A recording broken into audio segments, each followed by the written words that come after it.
Aleluya. Padre, te damos gracias por tu palabra. Espíritu Santo, danos la revelación, la sabiduría. Danos, Padre Santo, Señor, el entendimiento, el corazón, Padre del cielo, para recibir tu palabra con mansedumbre y hacer aquello para lo cual tú nos has llamado, en el nombre de Jesús. Amén. Lucas capítulo 22, vaya ahí conmigo. Lucas capítulo 22. Mi tema en esta mañana es, sí, por favor, tú naciste para reinar. Mira a la persona que está a tu lado y dile, tú naciste para reinar. Algo que yo he entendido a través de mi vida es que no importa las circunstancias, a ti nunca se te puede olvidar para qué tú naciste y cuál es tu identidad espiritual. En el momento más difícil de la vida de Jesús, donde se suponía que fuera a comenzar su ministerio, donde finalmente todo lo que había recibido del Padre por tantos años lo iba a manifestar, los milagros, las promesas. Dice la Biblia que él fue llevado por Satanás al desierto, fue llevado por el Espíritu Santo a ser tentado por Satanás en el desierto.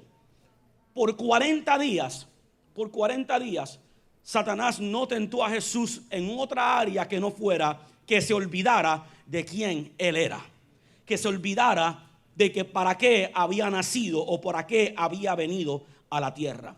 No habrá un área de mayor ataque en tu vida que el área donde el enemigo siempre ataca tu posición de victoria, tu posición de reino que nace y proviene de la identidad que tú tienes en Cristo Jesús. Diga conmigo, yo soy hijo de Dios. En Lucas capítulo 22 dice lo siguiente, verso 29. Yo pues os asigno un reino, como mi Padre me lo asignó a mí. Una de las cosas que podemos ver en la Biblia, en la palabra, si hago este paréntesis, es que todo lo que el Padre le dio a Jesús y todo lo que Jesús sabía que había recibido del Padre, Él siempre nos dijo a nosotros, todo lo que es mío es tuyo. De hecho, en la parábola del hijo pródigo encontramos dos clases de hijos. Encontramos el hijo que obviamente se rebeló, el hijo que se salió de la casa de papá, que desperdició toda su herencia. Y de ese es el hijo que más predicamos porque es la oveja perdida. Pero había otro hijo, un hijo que se quedó en la casa de papá, un hijo que era responsable de cuidar las cosas del papá, un hijo que no malgastó su herencia. Pero cuando el hijo pródigo regresa a casa, que el padre acepta a su hijo rebelde de nuevo y lo reposiciona como hijo, y le pone su anillo y le pone su toga, sus ropas de hijo, de heredero, el hijo mayor se endemonió, por falta de unas buenas palabras, se molestó muchísimo. Y dice la Biblia que él estaba lejos y empezó a llegar hacia la casa porque andaba cuidando las cosas de su papá. Y dice que fue directamente donde el papá cuando vio que su hermano había regresado y que le estaban haciendo una gran fiesta. Y le dijo al papá, papá, yo te he sido fiel, yo siempre he estado contigo y a mí nunca me has ni siquiera sacrificado el becerro más flaco para que yo tenga fiesta con mis amigos. Mire lo que le dijo el padre, y esto es una parábola, así que representa algo, un principio de Dios en nosotros. El padre le dijo las siguientes cosas: hijo mío, tú siempre estás conmigo y todo lo que yo tengo es tuyo. Él peleaba por un becerro y el padre le dijo, tú no sabes quién tú eres, obviamente, porque todo esto te pertenece. Muchas veces el enemigo va a tratar de desconcentrarte y de sacarte, desenfocarte de quién tú verdaderamente eres, para que no ores de un lugar de autoridad, para que no vivas tu vida y confieses la palabra desde un lugar de dominio, sino que lo hagas de un lugar de inferioridad. Y hay algo que Dios no soporta. Dios ama la humildad, pero odia la inferioridad tanto como odia el orgullo. ¿Alguien me está oyendo? Él vino a tumbar al suelo todo lo que se levanta y a levantar todo lo que está caído. Todo lo torcido lo endereza, todo valle lo aplana, todo monte lo tira al suelo, porque Dios es un Dios de balance en todo. Ahora Dios le dice a estos discípulos, yo les voy a asignar algo que como mismo fue asignado a mí, yo se lo asigno a ustedes, un reino. Y le dijo, para que comáis y bebáis a mi mesa en el reino y os sentéis en trono juzgando las 12 tribus de Israel.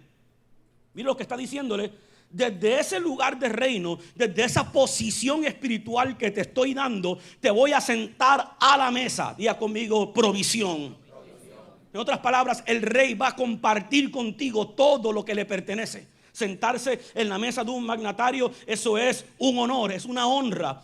El poderío de todo ese reino está sobre esa mesa. La autoridad de ese reino está sobre esa mesa. Los recursos de ese reino están sobre esa mesa. Cuando el Padre les dice a los discípulos y nos dice a nosotros, yo los voy a sentar a ustedes en la mesa mía, le está diciendo todo lo que yo tengo para yo comer, para yo participar, para yo tener en mi vida, ustedes serán partícipes de ellos. Diga conmigo, somos herederos.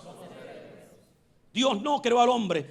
Dios no creó la nueva creación, que es lo que somos cuando estamos en Cristo, para que comamos de las migajas que caen de la mesa. Hubo una mujer llamada, le llaman la mujer Sirofenisa. Es uno de esos héroes en la fe que no tiene nombre, solamente tiene una descripción. Y esta mujer necesitaba un milagro con su hija. Y dice la Biblia que ella se acercó a Jesús y le dijo a Jesús, yo necesito un milagro. Mi hija está enferma, se ha de morir. Y Jesús le dijo, no puedo yo dejar de atender a los hijos para atender a los perros. No es justo. O sea, Jesús básicamente le dijo, estoy ahora haciendo algo más importante, pero Jesús no estaba simplemente llamándola perro o perra. ¿Sabe lo que Jesús estaba haciendo? Le estaba enseñando a ella y a sus discípulos una lección. Cuando aquella mujer demuestra un carácter de fe y le dice a aquel Jesús, hey, tan siquiera si yo como de las migajas que caen de tu mesa, con todo el poder que tú tienes, es suficiente para que un milagro suceda en mi vida. ¿Sabes lo que sucedió después de eso? Jesús se miró a los hijos y les dijo, yo quisiera encontrar esa clase de fe en ustedes. Se viró a la mujer y le dijo, tú no vas a comer de las migajas porque tú estás destinada para comer de la mesa. Mira a la persona que está a tu lado y tú tienes que comer de la mesa, dile. Tienes que romper con esa mentalidad de estrechez y de pequeñez. Ay, si me hiciera un milagrito. Ay, si me diera una bendicioncita. Ay, si una cosita pasara. No, tú tienes derecho al reino de los cielos. La Biblia dice que tú eres hijo de Dios, heredero de Dios y coheredero con Cristo. Y tú estás reinando con Él en ese trono. Vamos, alguien diga amén o diga algo. Sí, Señor. Dice que tú vas a comer de la mesa de mi reino y tú te vas a sentar en un trono, en una autoridad. Es una posición de dominio, una posición de autoridad. Jesús lo primero que le advirtió a sus discípulos cuando los escogió fue que les dijo, yo os doy autoridad para hollar serpientes y escorpiones y sobre toda fuerza del enemigo. De lo primero que Jesús quería que sus discípulos entendieran es que sobre ellos iba a ser puesta una autoridad para que ellos no caminaran en la tierra pensando que las cosas no se le iban a dar. No, Jesús le dijo, ustedes no tendrán ni que llevar ni bolsillo, no tendrán que llevar cosas en su bolsillo, porque todo lo de mi reino estará a su alcance. Y así fue. Esta nueva creación es una obra maravillosa que solamente viene del Espíritu Santo. Nos saca a nosotros de ser pecadores. Nos saca a nosotros de ser pecadores y nos pone en una posición de hijos de Dios. Nos saca de ser servidores de Satanás, viviendo bajo el engaño de que Él es el Señor o somos su marioneta de alguna manera, y nos pone a nosotros en una posición de hijo de Dios, de heredero de Dios y dominio sobre todo lo que Dios creó, como se lo dio también a Adán, pero aún superior. Yo quiero que usted sepa que en Jesús nosotros no fuimos restaurados a la identidad de Adán. En Jesús nosotros fuimos restaurados a la identidad de Jesús y no a la identidad de Adán. Adán le fue dado una autoridad, un dominio, una imagen, pero Adán no la supo manejar. Perdió su identidad en el camino y dejó de creer que él era hijo de Dios y el mayordomo de todo. Y vino un ser inferior y lo engañó y lo puso bajo su dominio por el resto de su vida. Pero cuando Cristo vino, no vino a hacerme a mí el diseño original Adán o a hacerte a ti el diseño original Eva. No, vino a hacernos a nosotros como Jesús.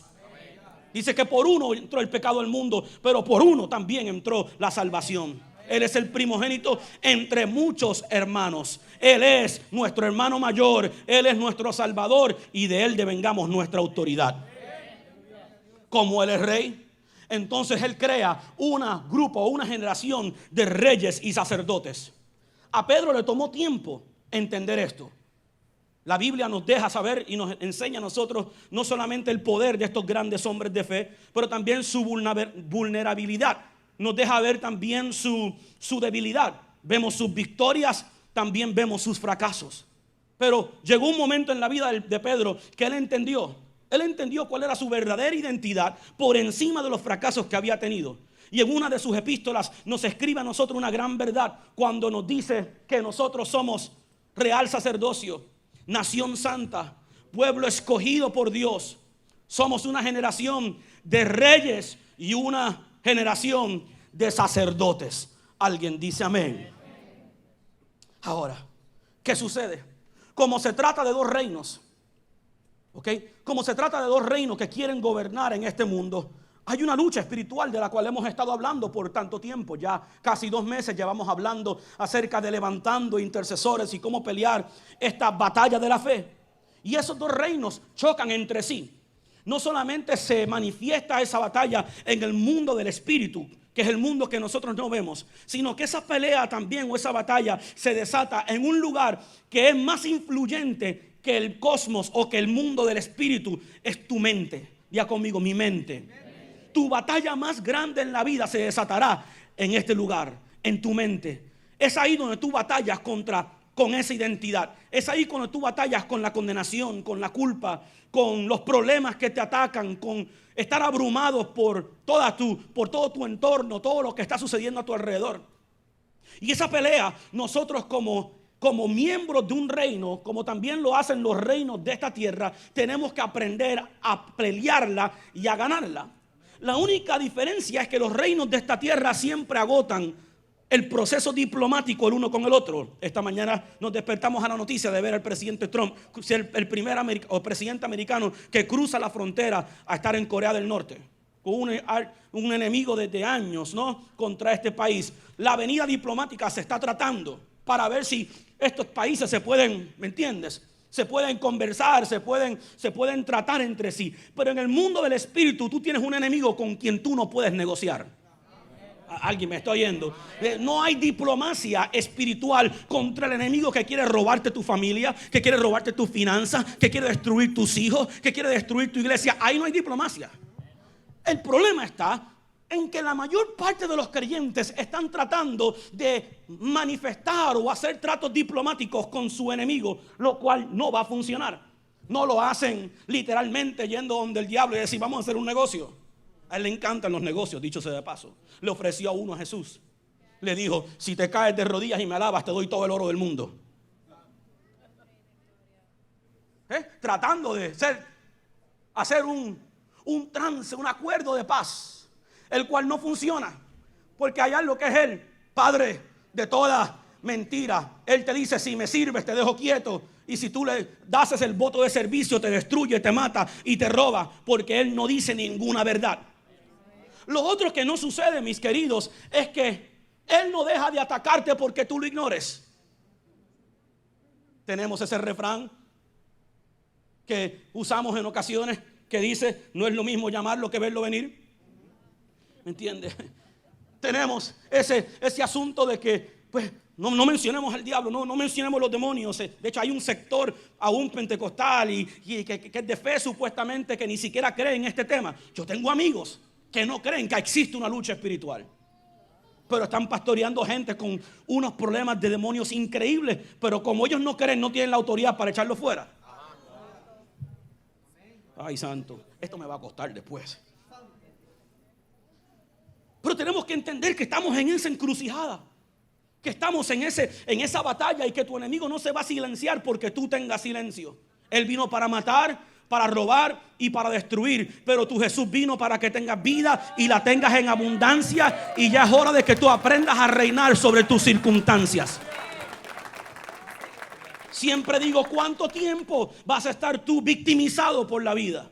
Viviendo en miseria, viviendo en disensiones y contenciones en tu hogar, viviendo simplemente del momento. Que hay cristianos que están viviendo de respiración artificial. Están conectados a una máquina y así están como robots. caminando y navegando porque no han despertado a descubrir que tú no naciste para mendigarle a la vida, tú naciste para reinar con Cristo.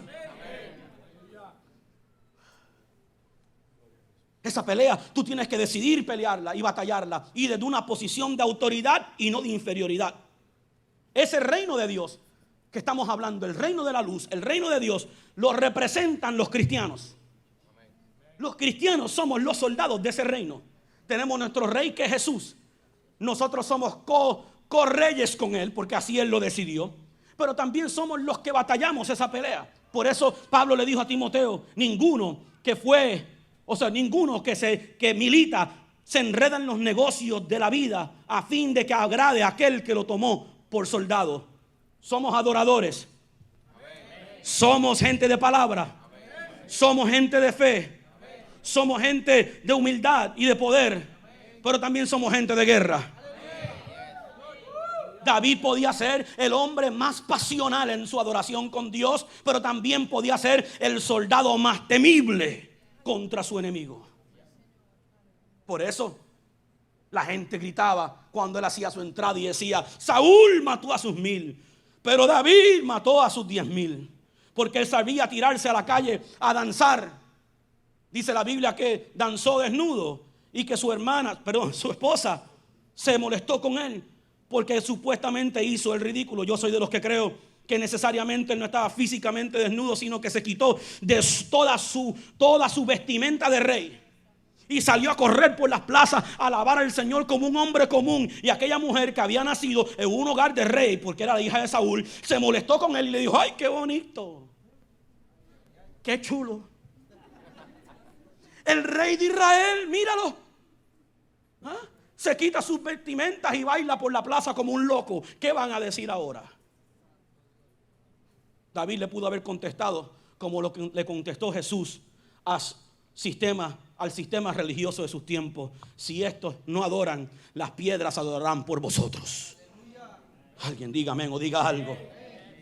Tú puedes ser un adorador. Tú puedes ser un hombre de presencia. Tú puedes ser un hombre de humildad, de mansedumbre. Pero también tienes que tener el carácter de un león. Tienes que tener el carácter de un militante, de un guerrero espiritual. Porque en este mundo hay conflicto. Y lo tendremos hasta que Jesucristo regrese y amarre a nuestro enemigo y le dé su pena y su condena de muerte eterna. Mientras tanto, Él nos da a nosotros la fuerza y la fe para vencer y reinar por encima de toda circunstancia. Pablo le dijo a Timoteo: si sufrimos, también reinaremos con Él. Y si le negaremos, Él también nos negará. Ciertamente sufrimos penalidades. Ciertamente sufrimos persecución, ciertamente suceden cosas y situaciones en nuestra vida, en nuestra familia, pero eso nunca nos roba el derecho a ser reyes. Hace poco el país de Irán tumbó un avión, un drone americano. Millones de dólares, billones, tirados por la borda en una amenaza. Aparentemente pareció una pequeña derrota para nuestro gobierno.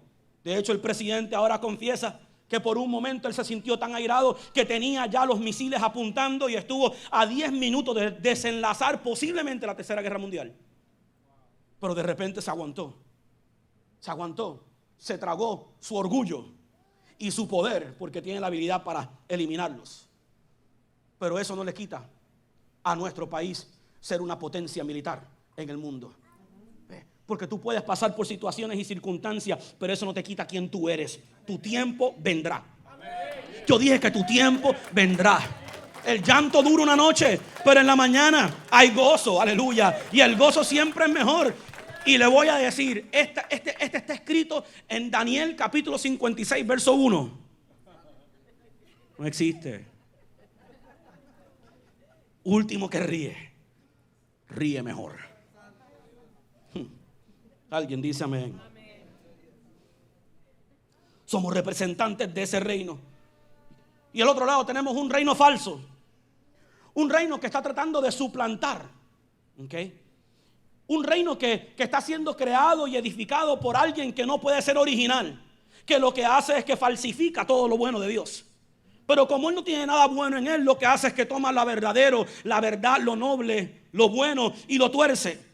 Por lo tanto, entonces en vez de ser un imitador de la verdad de Dios, es un creador de la mentira de Él.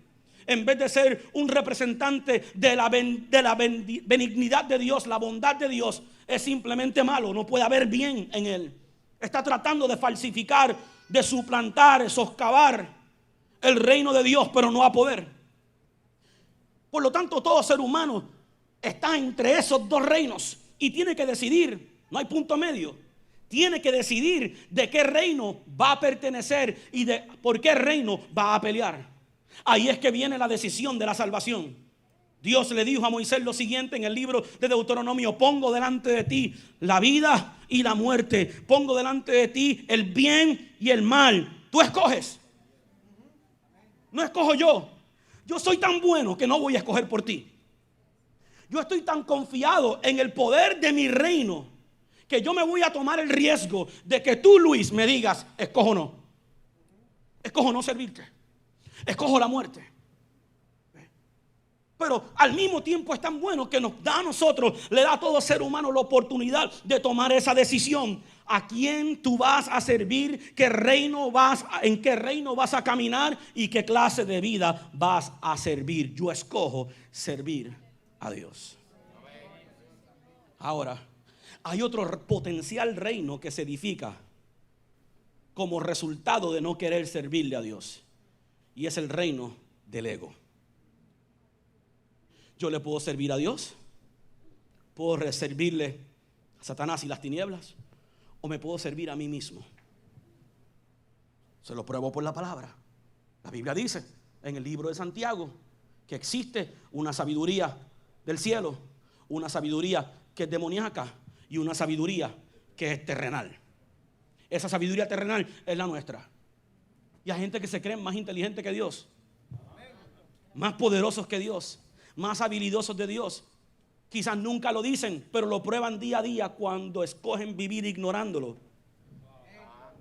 Cuando escogen vivir siendo mi ego, mi necesidad primero, lo que yo quiero primero, mi egoísmo primero, yo segundo, yo tercero. Por eso Jesús dijo: nadie podrá servir a dos señores. Tenemos que escoger servirle a Dios si queremos reinar. ¿Alguien dice amén? Ahora, estos reinos batallan el uno con el otro y ninguno estará tranquilo hasta la destrucción del otro. Solo que nosotros entendemos que es imposible que Dios pierda. Es imposible que este reino sea quebrantable porque Él lo hizo inquebrantable.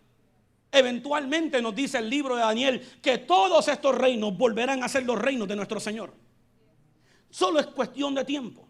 Ahora, a pesar de que ese conflicto espiritual existe, a pesar de que esa batalla existe, tú puedes vivir en esta tierra una vida de victorias. Como único tú pierdes es que no pelees. Siempre y cuando que tú peleas y das la lucha de la fe, tú saldrás ganando. Puede ser que haya momentos donde tú no lo sientas.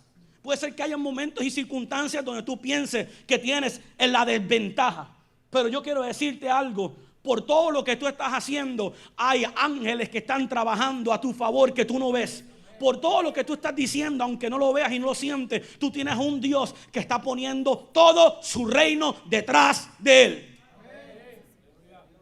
Hace unos años estaba yo en Costa Rica y estaba con el pastor David y estábamos hablando de su país.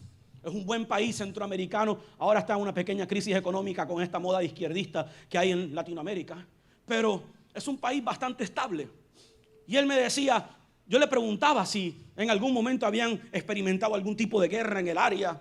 Sé que Nicaragua y Honduras estuvieron mucho tiempo en disyuntivas y diferentes países de Centroamérica. Y él nos dice: no, nosotros ni siquiera tenemos ejército.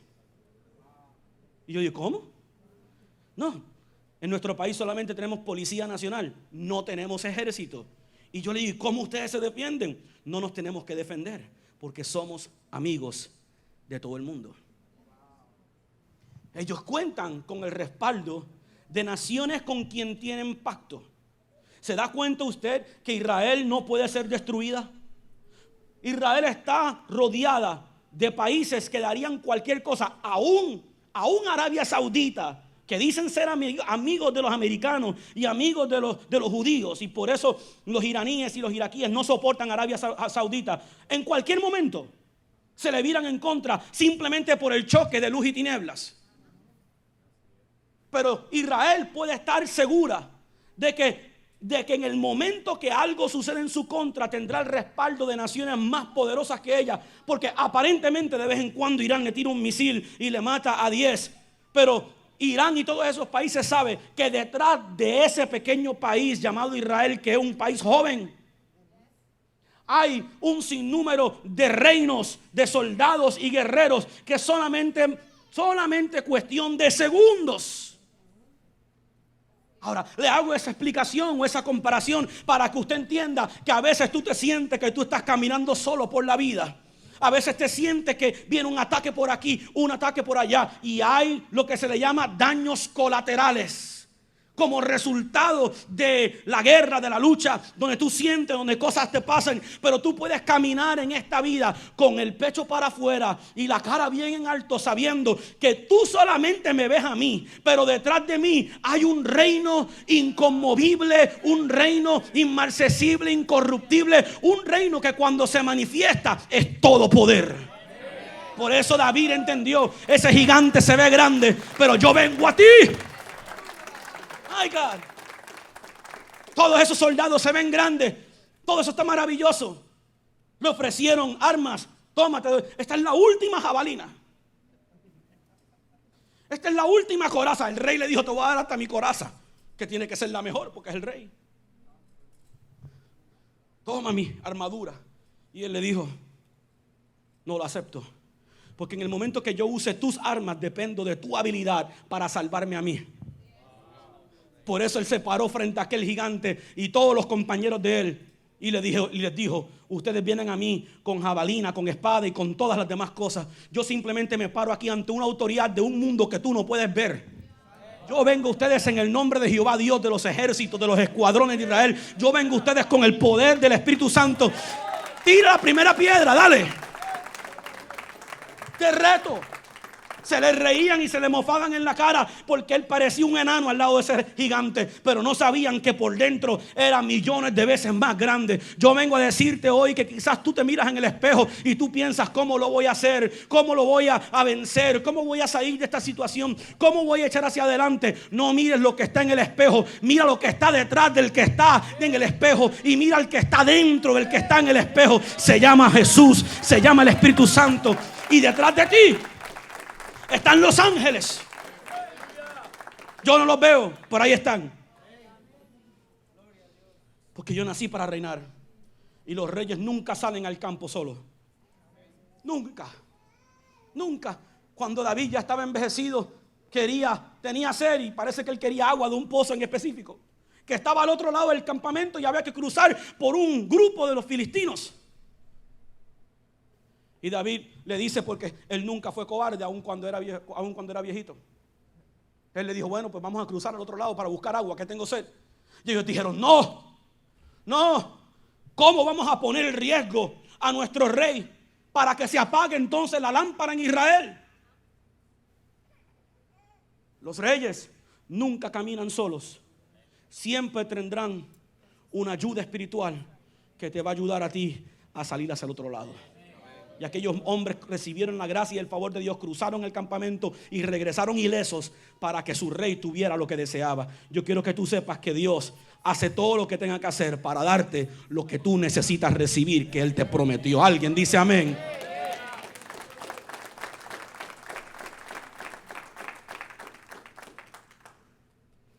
Por eso, este concepto de que somos reyes, que nacimos para reinar, tiene que revelarse a ti en tu interior. Tiene que internalizarse. Tú tienes que tenerlo dentro en tu interior.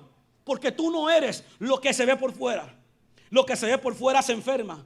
Lo que se ve por fuera se debilita. Lo que se ve por fuera sufre. Lo que se ve por fuera siente y padece. Pero Romanos dice que hay un hombre interior, que aunque el de afuera se desgasta todos los días, el interior se renueva diariamente. Por eso Daniel pudo pararse frente a aquel eunuco de Nabucodonosor y decirle: no, yo no voy a comer tu comida, ni la de tu rey. Y ellos le decían: muchacho, te vas a poner flaco. Y si te pones flaco no le sirves al rey, te va a matar.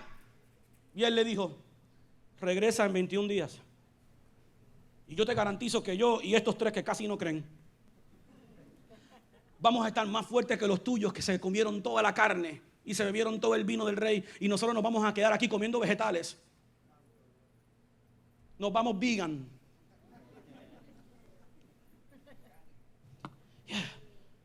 Porque él entendió. Pero sabes, en 2 ocasiones, escuche bien lo que le voy a decir. En 2 ocasiones la Biblia se refiere a Daniel como un hombre que cargaba un espíritu superior. Cuando se acabó ese periodo donde esos muchachos estaban en ese ayuno forzoso, dice la Biblia que Daniel y sus amigos estaban 10 veces más fuertes que los otros. Estaban 10 veces mejor. ¿Sabes por qué? No porque comieron el mejor vegetal, no es porque se fueran al huerto de Pedro a sacar de allí la fruta. Él se conoce los nombres de todas las frutas que existen. No fue por eso. ¿Sabes por qué fue? Porque Daniel se pudo conectar a lo que había dentro de él. Y como único tú recibes esta revelación de reinar en Dios, de caminar con el Señor de esa manera, es que tú entiendas la revelación de quién tú eres por dentro. El amigo de Job le dijo lo siguiente: Job, despierta. Despierta, Job. Si de mañana te levantares y buscares a Dios, si te humillas delante de Él, si haces lo recto y lo perfecto, tu postrer estado, aunque tu principio haya sido pequeño, tu postrer estado será muy grande. ¿Sabe lo que le estaba diciendo Dios? Conéctate con el Dios que está dentro de ti.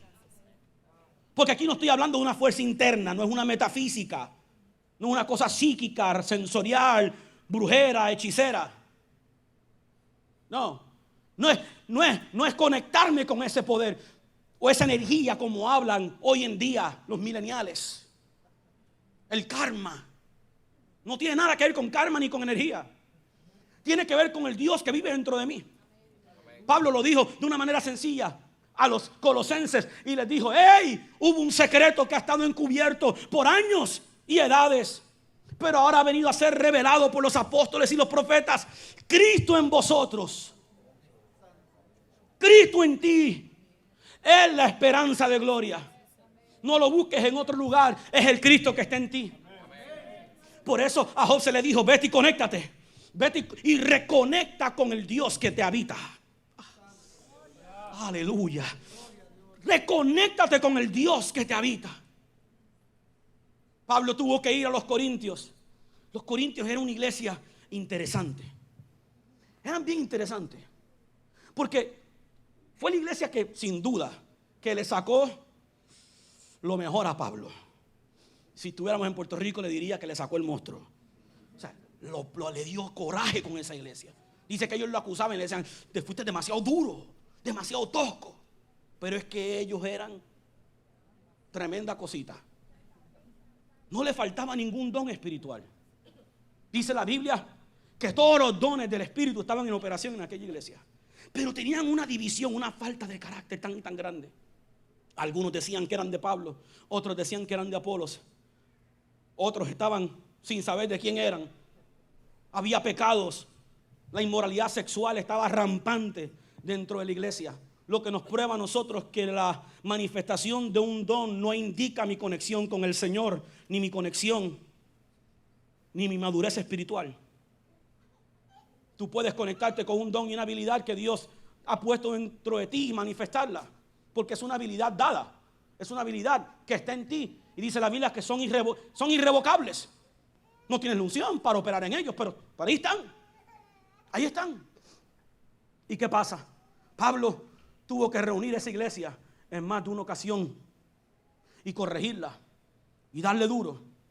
Pero en un momento dado los llevó a una verdad y les dijo: ¿acaso ignoráis? O sea, él estaba tratando de diagnosticar el problema. ¿Cuál es el problema aquí? Y él les hace una pregunta: ¿acaso ignoráis que vosotros sois el templo del Espíritu Santo? No creo que, o sea, Pablo estaba diciendo, creo que no se han dado cuenta, están metidos en todos estos problemas porque no han conectado con la verdad del Dios que te habita. No existe una relación, no existe una conexión. Y cuando esa conexión y esa revelación o esa relación no existe, entonces yo no puedo internalizar, yo no puedo recibir, conocer lo que realmente poseo y quién me posee. Pablo decía: yo estoy dispuesto a dejar todo. Dejo lo que tengo, dejo lo que soy, lo que sé. Y él lista todo lo que es. O sea, él dice: muchacho, yo soy justo, no hay hombre más justo que yo. Soy fariseo de fariseos, súper educado, todas estas cosas. Pero después hace una declaración y le dice a la iglesia: pero ciertamente yo dejo todas esas cosas atrás y las tomo por estiércol. Las tomo por estiércol, un poquito peor que la basura. Las tomo por estiércol, contar de alcanzar la meta, contar de estirarme, alcanzar aquello para lo cual yo también fui asido, que significa alcanzado, atrapado. Pablo entendió que Dios lo atrapó por un propósito y que todo lo terrenal no se comparaba a lo que él podía recibir de Dios.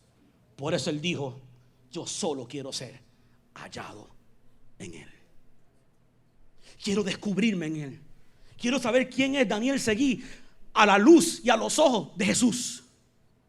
Quiero saber quién soy, cuál es mi destino y cuál es mi propósito a la luz del Dios a quien sirvo. Y cuando yo empiezo a entender eso, que yo solamente puedo externalizar o producir o manifestar afuera lo que primero he logrado entender adentro. Proverbios nos lo dice bien sencillo: el hombre es lo que piensa en su corazón. Diga conmigo: yo soy lo que sé y lo que pienso acerca de mí. Proverbios lo dice bien sencillo: como el hombre piensa en su corazón, así es él. Así que tú tienes que sentarte con la palabra. Cuando Josué estaba teniendo una crisis de identidad porque había perdido a su líder y estaba todo deprimido y todo que no sabía, confundido, que no sabía qué hacer, Dios tuvo que decirle: ay, Josué, Moisés ya murió, ya yo me lo llevé. Ahora tú tienes que meditar en esta palabra de día y de noche. Guárdala y medita en ella. Ponla en tu corazón y todo lo que emprendas a la luz de la revelación de esa palabra prosperará y tendrá éxito. ¿Tú quieres reinar? Descubre quién tú eres. Descubre tu identidad. No, yo no soy ese drogadicto que era cuando no tenía Jesús. Ahora yo soy un hijo de Dios. Soy nueva criatura en Cristo Jesús. Las cosas viejas pasaron. Ya no soy esa cosa que yo era antes de tener a Jesucristo. No. Ahora la palabra me da mi identidad. Mi propósito me da mi identidad. Y aunque en un momento hice cosas malas, la Biblia me dice a mí en Efesios capítulo 2 que soy la obra maestra de Dios. Custom made. Y que fue creado en Cristo Jesús para buenas obras, las cuales Dios preparó de antemano. En todo lo bueno, en todo lo perfecto, en todo lo de buen nombre, en eso pensad. Aquí está. Permitir que lo que se te ha depositado en tu espíritu domine los pensamientos que tú formulas en tu mente. Y que sin duda esa mente será un campo de batalla, pero tú tienes en tu boca el arma necesaria para someterla, que es la palabra de Dios en tu boca. Dice la Biblia en el libro de Hebreos capítulo 12, nos dice a nosotros que la palabra es viva y eficaz, más cortante que toda espada de doble filo, que penetra lo más profundo hasta dividir los huesos de los tuétanos, el alma del espíritu, la que discierne todas las intenciones de tu corazón. Regresa a la palabra. Regresa al plano. Cuando un constructor está edificando algo nuevo, una nueva construcción, y algo no se ve bien, ¿qué hacen ellos? Ellos regresan al plano, al diseño original, y pueden decir, mira, esa pared no iba ahí. Esa pared la pusimos en lugar incorrecto. Bueno, cada vez que algo no está funcionando en tu vida o algo está funcionando en tu vida, regresa como quiera la palabra, porque ahí Dios tiene el plano para ti, tiene el plano para mí, para tu familia, para tu matrimonio, para tu negocio, para todo. Ya conmigo, nacimos para reinar.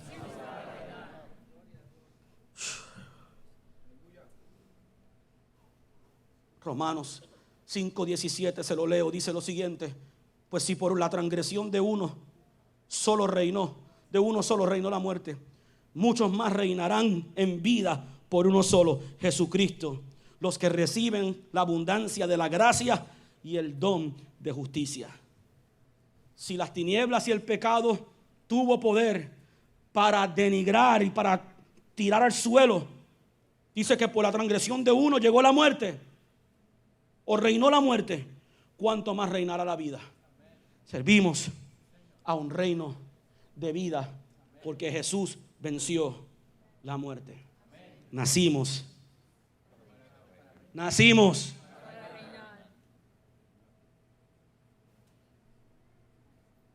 Ahora, tenemos que redefinir un poco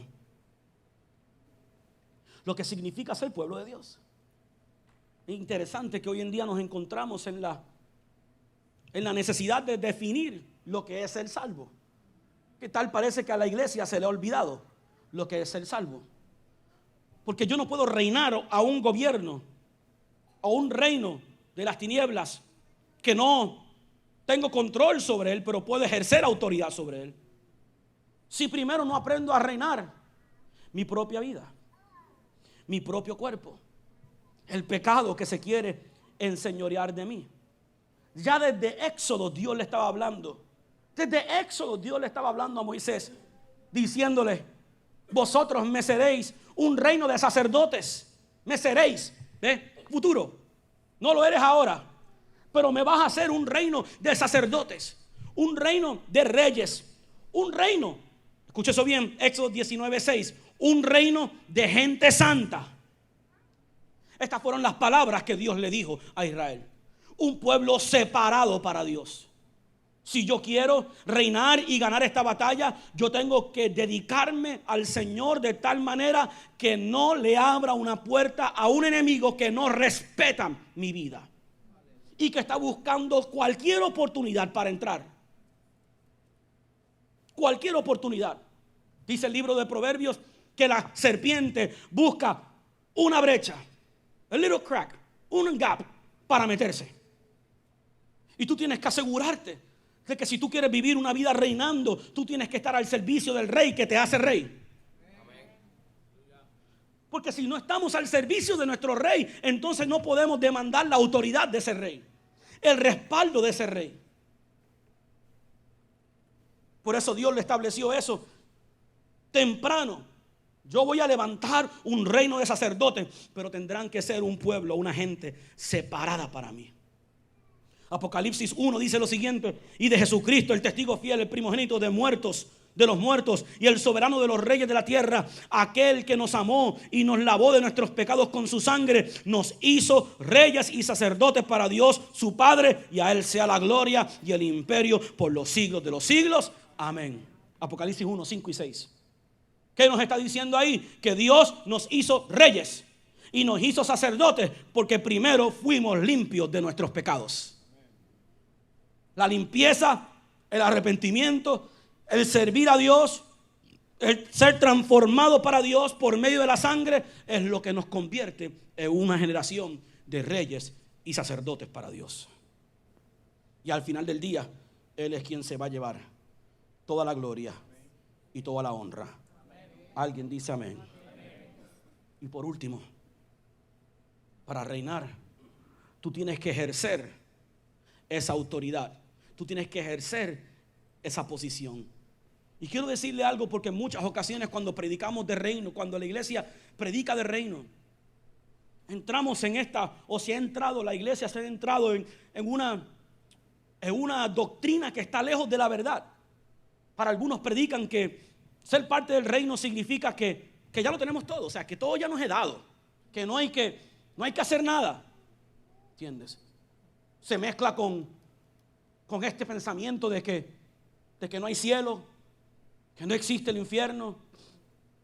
Gente que predicó cielo por muchos años y que básicamente nosotros estamos aquí reinando en victoria mientras todavía nos enfermamos, mientras todavía peleamos como perros y gatos, mientras todavía pecamos y fallamos, mientras todavía hay problemas económicos. Si eso es vivir en el reino, no me hace falta el reino, porque eso yo lo puedo hacer solo. Seamos prácticos. Si para regarla se refiere, yo solito la puedo regar y muy bien. Pero si es para sacarme del lodo cenagoso, si es para transformarme de lo que yo puedo ser solo a lo que yo puedo ser con Dios, ahí sí yo necesito a Dios. ¿Ve? Entonces yo tengo que ejercer esa autoridad, ese dominio y esa revelación para saber realmente que yo nací para algo, pero que las cosas no suceden solas. El sabio Salomón no le dijo a la iglesia: las cosas te van a llegar en la mano para que las hagas. No, él le dijo a la iglesia: todo lo que te venga a la mano a hacer, hazla según tus fuerzas. Dios nunca habló de una vagancia espiritual ni natural. Por lo contrario, el mismo Pablo fue quien dijo: el que no trabaje, que no coma. Sencillo. Fue el mismo Dios que le dijo a Moisés, a Josué, con grandes promesas: te voy a llevar a la tierra prometida, la tierra que fluye leche y miel, nunca te voy a dejar, serás un gran tesoro, serás una nación de sacerdotes, será. Muchacho, le dio una lista de promesas de todo lo que Dios iba a hacer con él. Y después le dijo: pero tú, esfuérzate y sé muy valiente.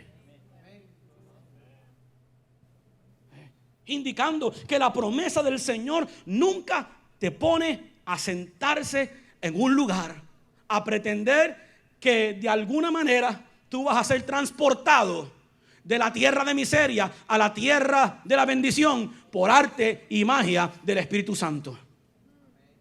Porque el Espíritu Santo no hace eso.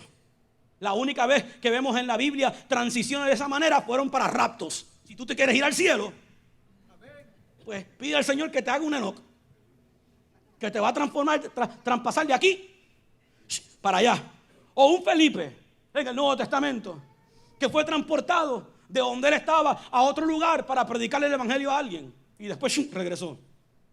Pero si tú quieres llegar de la tierra donde tú estás, que posiblemente sea una tierra llena de problemas matrimoniales o de problemas financieros o de cualquier tipo de problema, tú no vas a llegar ahí haciendo nada. Es una falacia. Tú tienes la esperanza de la ayuda de Dios. Tú tienes la esperanza de que Dios va a caminar contigo. Tú tienes la promesa de que Dios va a hacer una obra en ti. Pero mire lo que dice la Biblia. Dice la Biblia que Dios quien da tanto el querer como el hacer por su buena. La mayor parte del creyente, especialmente en este mundo de fe, es que viven en el querer, pero no en el hacer. Yo sabía que iba a haber un silencio. Queremos, me gustaría, quisiera, pero no hay un hacer. No hay una acción correspondiente. Y hay algo que la palabra necesita para que funcione: acción. Acción. Porque la fe necesita la acción. O sea, es el positivo y el negativo. El positivo de la fe, pero tú tienes que añadirle el tierra. The ground. ¿Y sabes quién es la tierra? Yo. Siempre me ha gustado la definición de sobrenatural de Creflo Dollar. La palabra sobrenatural, tanto en inglés como en español. Dios le añade el sobre a tu natural. Permite que Dios le añade el sobre a tu natural. Todo número multiplicado por 0 equivale a 0. Dios le puede añadir el factor más grande que Él tenga en el cielo a tu 0 y sigue siendo 0. Por lo tanto, tenemos que salir de la falacia de que las cosas me van a llegar. Que yo sin hacer nada, aquí, sin trabajo, sin dedicación, sin esfuerzo, sin usar el poder creativo y las habilidades y los dones y los recursos que Dios me ha dado. La promesa del Señor en Deuteronomio fue la siguiente: yo te doy el poder para hacer riqueza. Te lo doy a ti, Pedro. Tú no puedes pretender que tu negocio prospere quedándote en la casa, levantándote a las 11 de la mañana todos los días y cerrando el negocio a las 2 de la tarde. Y después llega a la iglesia a pedir: Señor, prospera. Señor, tráeme más clientes. Señor, haz. Señor, aquello. No funciona. Pastor, ayúdame, estoy orando. Necesito un trabajo. ¿Para cuántos has aplicado? Todavía ninguno.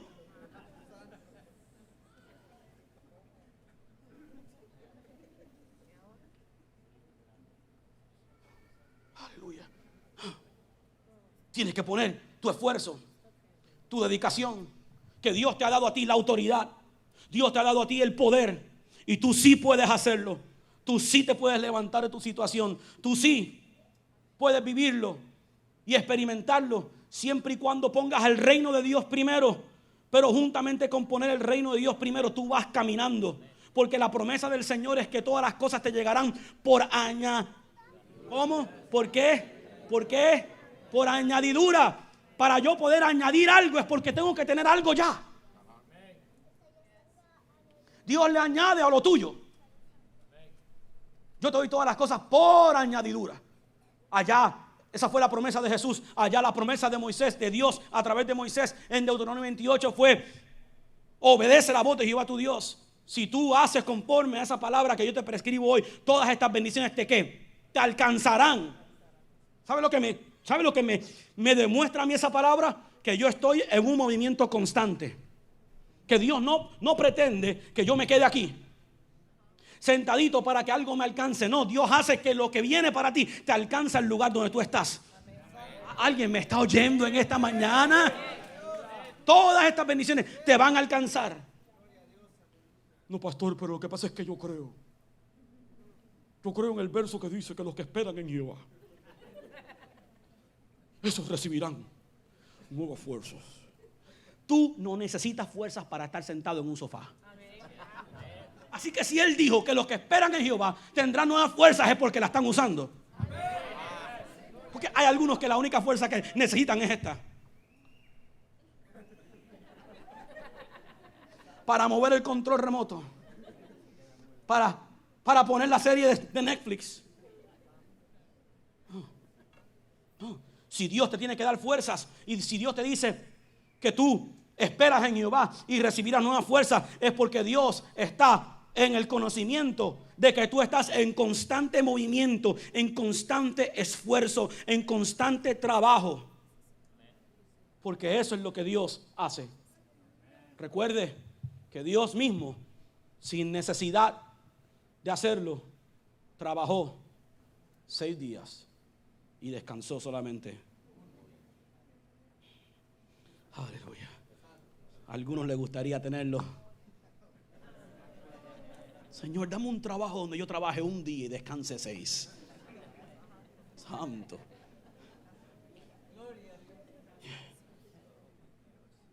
Esfuérzate en esa autoridad. Me gusta como Jesús se lo explicó a sus discípulos. Y perdone que yo le parafraseo todos estos versos porque sí, así soy. Pero después que Jesús le dice a sus discípulos: les doy autoridad para hollar serpientes y escorpiones, le doy fuerza sobre toda trama del enemigo, les doy esto, le doy aquello, le doy lo otro. ¿Sabe lo que le dice? Ahora, permítame enseñarle algo. Ya tienes la autoridad, pero si tú, por el dedo de Dios, echares fuera demonios, ciertamente el reino de los cielos se ha acercado. O sea, te digo, yo te doy la autoridad. Yo te doy la autoridad, Edwin, para que tú oyes serpientes y escorpiones y toda la fuerza del enemigo, y la iglesia se queda gritando amén ahí. Tengo autoridad, amén. Tienes poder, amén. Eres más que vencedor, amén. Pero si tú por el dedo de Dios ¿Cómo? Que hay que hacer algo. ¿Cómo es? Que va a requerir que yo ore. Ay, no. Si me dijiste que yo lo tenía. ¿Cómo que yo voy a tener que decirle al demonio que salga? Y ahí nos quedamos. Nos quedamos con todo el ánimo de la predicación. No las dan por internet, no las dan por Facebook, por Instagram, no las dan por Snapchat, no las dan por Netflix, no las dan por todos los métodos. La gente tiene una sobredosis de palabras. No toda es buena, pero tiene algo. Tiene algo. La gente tiene una sobredosis de palabras. Andamos en, ¿cómo se llama eso? Gula. ¿Cómo se llama eso? Glotonería espiritual.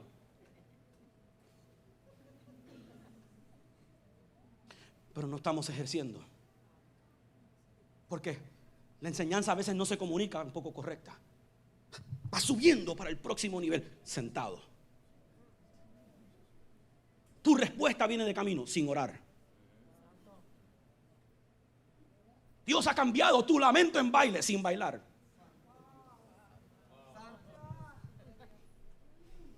Dios te va a dar el gozo que es tu fortaleza, sin gozarnos. Bienaventurados, eres bendecido, sin ser pobre de espíritu, sin ser pacificador, sin estar con corazón limpio, sin andar en el espíritu de mansedumbre, sin tener hambre y sed de justicia. Alaba lo que Él vive.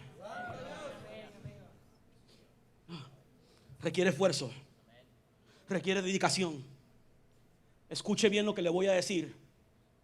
El éxito no es accidental, es intencional. Tú no tienes éxito por accidente. Nadie se tropieza con el éxito. Somos intencional. Si tú quieres éxito en tu empleo, tienes que ser intencional. Aprende ese negocio en el cual tú estás de arriba a abajo. Repito, al frente y al revés. Tú quieres predicar, ser un predicador, memorízate la Biblia. Apréndela, escucha a otros. Desarrolla your craft, desarrolla tu don, tu talento, tu habilidad. ¿Quieres tener la mejor escuela? Desarróllala, edúcate, prepárate para que tengas lo que decir, lo que enseñar. Para que no caminemos en el espíritu de mediocridad. Y que siempre apuntemos hacia más alto. No, eso fue la computadora atrás. Me llegó un email. Escuche bien. 3 cositas más y termino. Tu área de influencia siempre será tu área de autoridad. Aprende a ejercer tu área de autoridad en tu área de influencia. Se lo voy a repetir en arroz y frijoles. No trates de salvar y corregir a los hijos de todo el mundo cuando no has ejercido autoridad y dominio sobre tu propio hogar. No trates de arreglar el matrimonio a todo el mundo cuando tu matrimonio está hecho un desastre. No trates de criticar las finanzas de otros cuando tú estás en quiebra. Utiliza primero tu autoridad para tu área de influencia, que es tu vida, y después podrás decir algo. Alguien diga amén. Oh sí, oh sí. Porque todo el mundo quiere mandar a otro a orar. El otro tiene que orar más, tiene que ayudar más, tiene que dar más, tiene que hacer más, tiene que servir más. Como a los discípulos, cuando se enfrentaron a aquel ciego que estaba en el camino, que se movió desde Siloé hasta el camino por donde venía. No sabemos ni cómo llegó allí, pero allí llegó.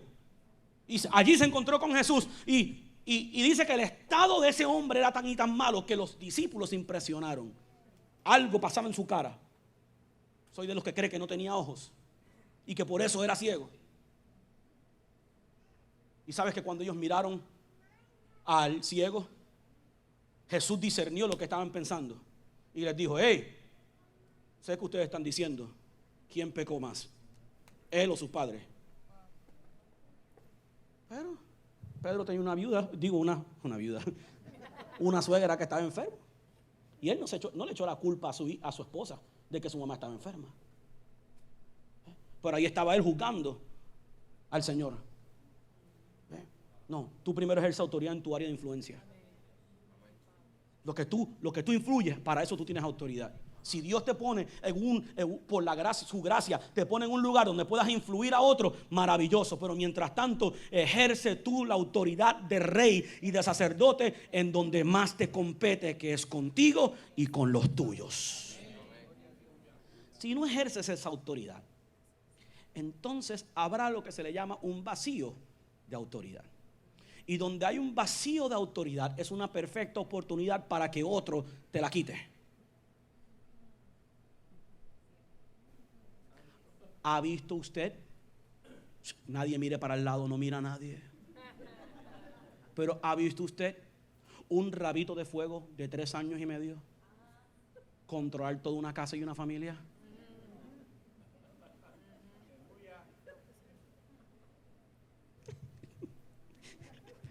El nene te está tumbando la casa. Casi te prende en fuego el pelo. Pero es el nene bendito. Un rabito de fuego así. Controlando a un señor de 6 pies y medio, 250 libras. Con un pecho hasta acá y unos brazos hasta acá. Y cuando el nene se está portando así, es igualito que su mamá.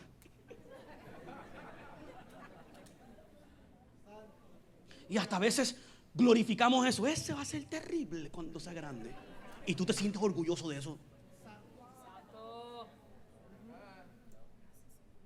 No. Donde hay un vacío de autoridad, habrá una perfecta situación para que otro ejerza la autoridad. Lo vemos en el caso de hijos con sus padres.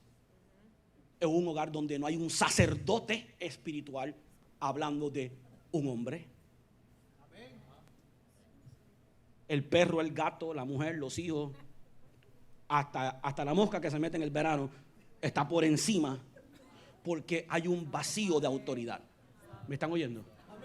Donde no hay una mujer recta, derecha, intercesora, fuerte, sólida, habrá un vacío porque la mujer también tiene su autoridad. Aquí no somos machistas. Habrá un vacío de autoridad. Así es que se riega el abuso doméstico. Así es que se riega todas estas situaciones donde hay un vacío de autoridad. Y Dios no te dio autoridad para que tú la engavetes. Dios te dio autoridad para que tú la uses. Donde tú no la usas, otro la va a usar. Y ese otro también pudiera ser Satanás, porque él solamente tiene la autoridad que tú le des. Mientras nosotros todos vivamos en esta tierra, tenemos que estar constantemente orando la oración de Jesús. Venga tu reino y sea hecha tu voluntad en la tierra como en el cielo. Esa es la motivación de tu pelea. Queremos el cielo aquí. Di otra vez conmigo, queremos el cielo aquí. Y otra vez, yo quiero el cielo en mi casa, en mi vida, en mi negocio. Yo quiero el cielo aquí. Y mientras tú entiendas eso, mientras tú sepas eso, tú podrás reinar por encima de tus enemigos. Tú podrás conquistar cosas que no has conquistado antes. Tú vas a empezar a ver resultados en tu vida, no solamente porque Dios te ha dado la gracia y el favor, sino porque tú has decidido ser participante con Dios. Mi último verso de esta mañana es el siguiente, siempre lo recito: aquel que es poderoso para hacer mucho más abundantemente de lo que pedimos. Ahí está mi acción: pedir y entender, pedir y pensar como el hombre piensa en su corazón. Así es él: pedir y pensar, orar, que hará mucho más abundantemente de lo que pedimos o entendemos, según condición, el poder que actúa en nosotros. A él sea la gloria en la iglesia por los siglos de los siglos. Amén. Póngase de pie.